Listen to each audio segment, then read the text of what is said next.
السلام عليكم ورحمة الله وبركاته. حامدا ومصليا أما بعد،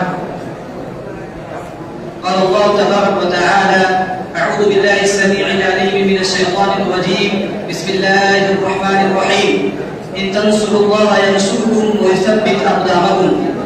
لائق احترام اور قابل قدر اساتذہ کرام اور دیگر سامعین احترام، ہندوستان کی مذہبی و فکری تاریخ میں اہل حدیث تحریک ایک ایسی اصلاحی و تجدیدی لہر کی حیثیت رکھتی ہے جس نے 19ویں صدی کے وسط سے لے کر 1947 تک ہندوستان کے دینی و تعلیمی منظرنامے پر گہرا اثر ڈالا۔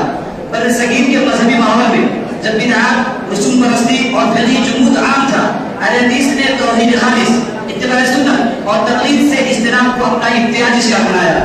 دینی خدمات کے ساتھ ساتھ اہل حدیث نے تعلیم کے میدان میں بھی گہری جڑیں قائم کی۔ دہلی کا دارالحدیث رحمانیہ، امرتسر، بہار، بنگال اور دیگر علاقوں کے مدارس نے محدثین، مبلغین اور محققین تیار کیے جنہوں نے پورے بر صغیر خصوصاً ہندوستان میں نصوص شرعیہ کی براہ راست تعلیم کو عام کیا۔ ملی میدان میں اہل حدیث نے دوہرا کردار ادا کیا۔ ایک طرف عقائد و اعمال کی اصلاح اور مسلمانوں کی داخلی وحدت کا زور، دوسری طرف تحریک آزادی اور مسلم تصوف کے تحفظ میں شمولیت۔ جمعیت اہل حدیث ہند نے علمی، دعوتی اور تنظیمی سرگرمیوں کو مربوط کر کے ایک مضبوط ڈھانچہ قائم کیا۔ محترم سامعین، 1947 تک اہل حدیث تحریک اپنی فکری بنیادیں، تعلیمی ادارے اور ملی پلیٹ فارم تشکیل دے چکی تھی، تاہم قیام پاکستان اور تقسیم ہند نے اس کے وجود، ڈھانچے اور دائرۂ اثر پر گہرے اثرات ڈالے۔ جغرافیائی تقسیم کے نتیجے میں کئی مرکزی شخصیات، ادارے اور وسائل پاکستان منتقل ہو گئے، جبکہ ہندوستان میں باقی رہ جانے والی اہل حدیث برادری کو نئے سماجی، سیاسی اور قانونی چیلنجز کا سامنا کرنا پڑا۔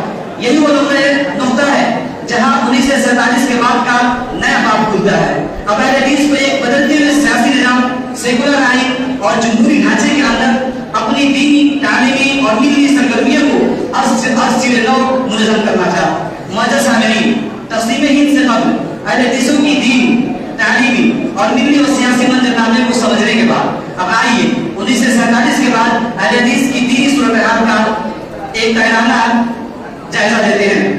جس طرح اہل حدیث آزادی سے قبل دینی میدان میں سرگرم عمل رہے، 1947 کے بعد بھی یہ سلسلہ جاری رہا۔ جماعت اہل حدیث کے جہادوں نے دینی تعلیمات کی نشر و اشاعت کے لیے سرجوع کوششیں کی، مسلمانوں کے عقائد کی اصلاح فرمائی، گمراہیاں، جاہلانہ رسومات، بدعات اور محدثات مسلم معاشرے کا حصہ بن گئی تھی۔ ان کے خاتمے کی مؤثر کوششیں کی۔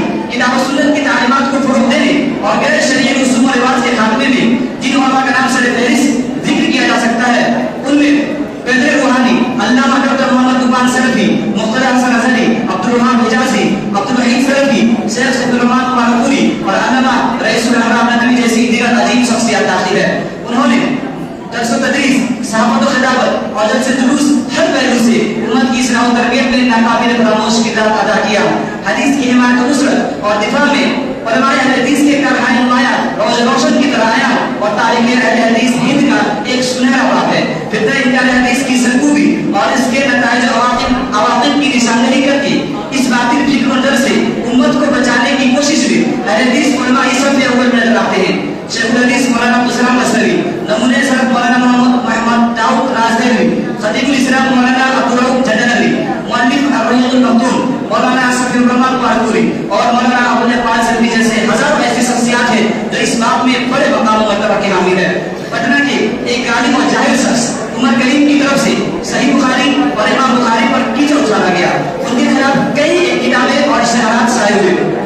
اس وقت مولانا ابوالقاسم صاحب بنارسی رحمۃ اللہ علیہ نے ان سب کتابوں اور اشتہارات کا رد اور جواب لکھے اور شائع کیا۔ انہیں حدیث کے معاملے میں معمولی سی مداحنت بھی برداشت نہیں تھا۔ حوالہ کے دیکھیں برصغیر میں علماء حدیث کے علمی کارنامے صفحہ نمبر 85۔ آزاد ہندوستان میں بھی فقہی جمود اور تقلید کی جڑیں مضبوط تھی۔ ائمہ مجتہدین کے سامنے حدیث رسول کی کوئی اہمیت نہ تھی۔ بلا تردد اقوال ائمہ کے آگے فرمودات نبویہ رد کر دیا جاتا۔ لہذا اہل حدیثوں نے اس فقہی جمود و تعطل کے خاتمے کی کوشش کی اور عمل بالحدیث کا رواج عام کیا۔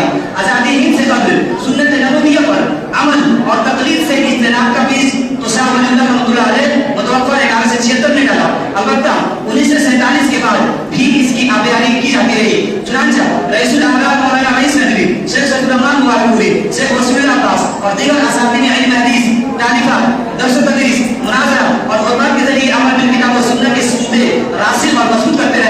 البتہ بروز جاری وسائل ہے.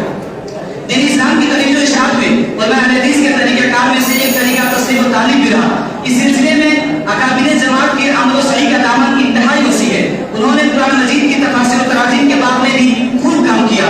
کتب احادیث کے حواشی و شروع کو بھی لائق اعتبار ٹھہرایا. درسی کتابیں بھی تصنیف کی. نبی صلی اللہ علیہ وسلم کی سیرت طیبہ کے موضوع پر بھی بہت کچھ لکھا.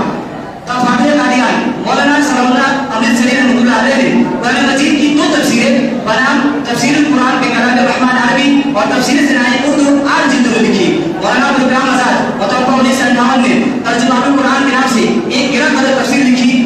گرچہ یہ تفسیر سورہ مومنین کی طرف لکھی جا سکی، البتہ تفسیر کے باب میں اسے ایک علمی اور ادبی ذخیرہ تفسیر کہا جا سکتا ہے.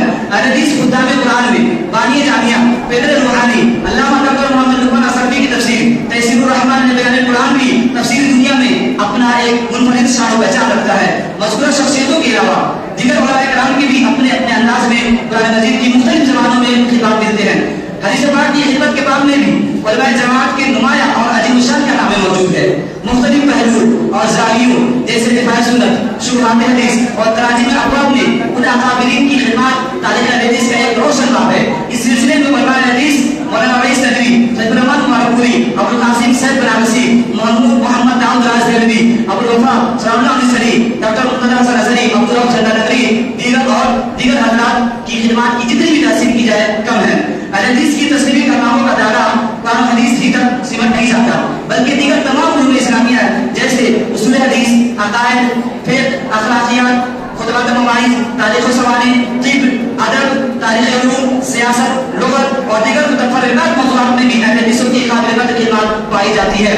معزز سامعین، آزادی ہند کے بعد سے لے کر اب تک ہمیشہ اہل حدیث علماء کی ایک ایسی جماعت رہی جو اہل حدیثوں کی تعلیمی صورتحال پر غور کرتی رہی. آزادی کے بعد بھی انہوں نے علمی و ثقافتی مراکز کی کمی محسوس کی اور دیکھتے ہی دیکھتے پورے ہندوستان کے اطراف و اقراف میں مدارس و مکاتب کا ایک لمبا جال بچھا دیا. سلطنت بنارس میں جماعت اہل حدیث کی محنتوں اور کوششوں کی بدولت جامعہ سلفیہ بنارس 1963 عیسوی میں قائم ہوا. بدر روحانی علامہ ڈاکٹر محمد لقمان اصفی رحمۃ اللہ علیہ نے صوبہ بہار کے ضلع موسیقی چمپارن کے قصبہ چندربارہ میں ایک عظیم صنفی اور منصیبی کے خلاف جامعہ امام طیبہ کی بنیاد رکھی. اسی طرح 1978 عیسوی میں بھارت کی صنعتی ریاست مہاراشٹر کے کثیر مسلم آبادی والے معلوم مشہور شہر مالیگاؤں میں مولانا مختار احمد ندوی رحمۃ اللہ علیہ عظیم الشان ادارہ جامعہ محمدیہ منصورہ مالیگاؤں کے نام سے قائم کیا. اسی طرح جامعہ اسلامیہ سامیر دہلی، جامعہ اسلامیہ نور ممبئی، جامعہ اسلام فیضان، دارال حدیث اسریہ، جامعہ امام بخاری کشن گنج، جامعہ ریاض العلوم دہلی، ریاض العلوم شنکرپور اور اسلام مسلم پٹنہ اور نہ جانے کتنے ادارے قائم ہوئے. آزادی کے بعد ان کے علمی اداروں کے کارنامے اور خدمات نے نئی نسلوں کی تعلیم میں ایک اہم کردار ادا کیا. محترم سامعین، خلاصہ کلام یہ ہے کہ آزادی ہند کے بعد ہندوستان میں اہل حدیثوں کی سرگرمیاں اس قدر فعال اور متحرک نہیں نظر آتی جس طرح آزادی سے قبل تھی. البتہ ان کی موجودہ صورتحال کافی حد تک اطمینان بخش ضرور ہے. آخر میں اللہ رب العالمین سے دعا ہے کہ اللہ رب العالمین ہمیں تمام میدانوں میں سرخروئی نصیب فرمائے. آمین. وآخر دعوانا الحمد للہ رب العالمین والسلام علیکم ورحمۃ اللہ وبرکاتہ.